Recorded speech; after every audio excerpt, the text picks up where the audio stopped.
Hey fellas, if you're like everyone, you've been wrong before. Nothing special about that. But every once in a while, all of humanity turns a blind eye to facts that could be easily misproven. I'm no scientist and I could spot these untruths from a mile away. So here's 4 scientific gaffes of the 19th century that ruined countless lives, could have easily been misproven, but people chose to believe anyway.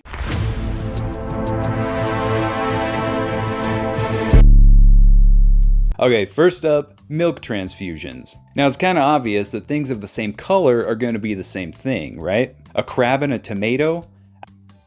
I can't tell a difference. Blueberries and the sky? Who's to say which is which? So it was only common sense for him to perform milk transfusions in the mid-1800s. White blood cells in cow milk are both white, so obviously injecting cow milk directly into a sick person's veins is gonna amp up their immune system, no questions asked. At least, that was the long-shot misguided hope, as this procedure introduced no less than 4 impossible obstacles to overcome. The luckiest patients experienced sudden massive heart failure immediately after the injection. This would have been your best outcome because the answer to this new symptom was a prescribed concoction of morphine and whiskey, which fast-tracked you to a semi-peaceful death. The second most merciful death would be to get blood clots. This takes a full day to kill you, but it would put you in a coma where the suffering fades. Unless of course you're in one of those conscious comas where you're basically paralyzed but retain full brain activity. The third best scenario is to get fat embolisms and experience immense back pain and respiratory failure. This is extremely unpleasant. At this point, I wish I hadn't even put milk in my veins. Don't worry, my friend. It could still be worse. With this one, at least he's dead within 4 hours. If you have an extraordinarily resilient body and somehow live past these first 3 obstacles, the gods reward you with the longest death of all. Although most people at this filthy time in history were used to bacteria and general disgustingness, no one could survive milk.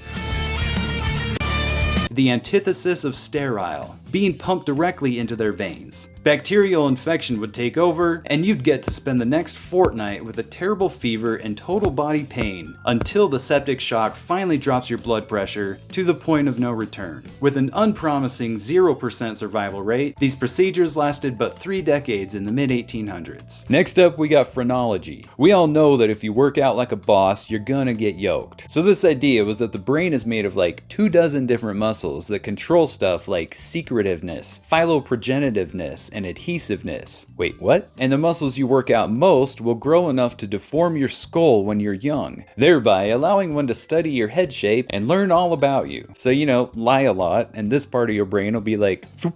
But practice having great veneration, and now you got a forehead like Abraham Lincoln. Oh, and this extreme device is what they strap to your head to get your readings, with some light prodding and electrocution. And this quackery wasn't fringe, it was widespread and influential. It helped to dictate prison sentences. Oh yeah, he's definitely gonna do it again, Your Honor. I'd slap an extra decade on that sentence.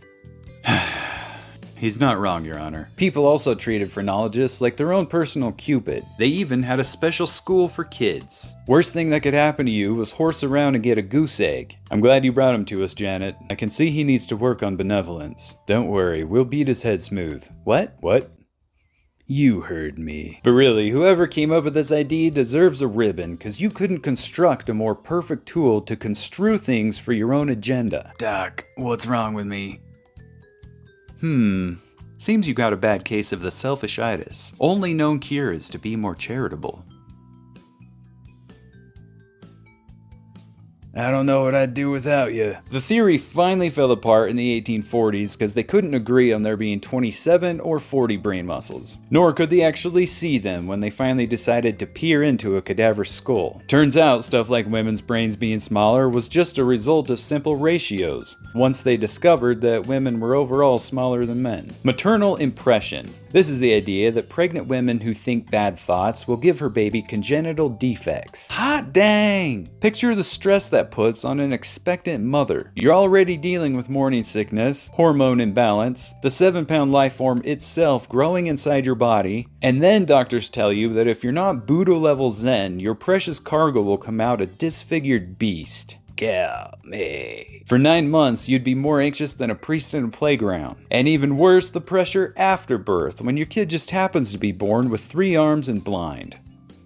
You Genetic theory finally rendered this idea obsolete by the late 1800s, just in the nick of time to save Joseph Merrick's mom from feeling like the worst mom ever. Spontaneous generation. The audacity for this theory to last 2,000 years, when it could have so easily been proven wrong with the simplest experiments, is mind-boggling. It's the belief that the most uncouth critters like flies and mice arise spontaneously from foul substances like mud and rotten meat, officially making it the most lazy theory for anything ever. Phenomenal. This wasn't fully disproven until 1859, years after we had already discovered things like electromagnetic induction, the first rabies vaccine, non-Euclidean geometry, and atomic theory. So let's put this to rest once and for all. Option 1. Put out some old meat and watch a mouse walk to it from the other room. Option 2. Put some old meat in a sealed container for a few days, then open it to observe an expanse of pure micelessness. Last and also least on the list, extraterrestrials. Just over 100 years ago, people 100% believed beyond any doubt that not just life, but intelligent life was for sure on Mars. You're thinking, well, clearly they saw themselves some ETs or something, right? Wrong! Actually, how they knew was the most astonishing part of all of this. It would be one thing if aliens actually showed up. Yo, Martians here. Just checking things out. Hey, Command Center? Yeah, this place rocks. Prepare for hostile takeover. Or heaven forbid they even just saw water on Mars' surface. But no, in 1877, Giovanni Schiaparelli reported seeing linear structures across Mars' surface through his telescope, and he posited that the only possible explanation was that they were irrigation canals created by intelligent life who were suffering a drought. The last night, right? I busted out my old telescope with all the scratches on it, you know? And I kid you not, I saw perfectly straight lines on Mars' surface. Giovanni, my friend, that's freaking sick, bro! People believe this so strongly to the point where this rich French lady, Anne Goguet, offered 100,000 francs to be awarded for the first communication with life on another planet, excluding Mars, because the existence of life on Mars was sufficiently well known. You can't make this stuff up. No one else could even see these lines, and higher quality telescopes later proved that Giovanni's telescope just sucked. Imagine the hubris involved here. Just imagine it. That's like us with modern telescopes looking at an exoplanet 15 light years away. Holy crap. Break out the champagne, Bob. We finally got our conclusive proof of extraterrestrial sports. Booyah. Absolutely nothing else these circles could be except football stadiums, right? Nobody's life was actually ruined by this one, as far as I could tell, but I thought it was important that you knew about it. My friends, if you made it this far, then you truly are the cat's pajamas. To support even more animated nonsense, please hit those like, share, and subscribe buttons. Namaste.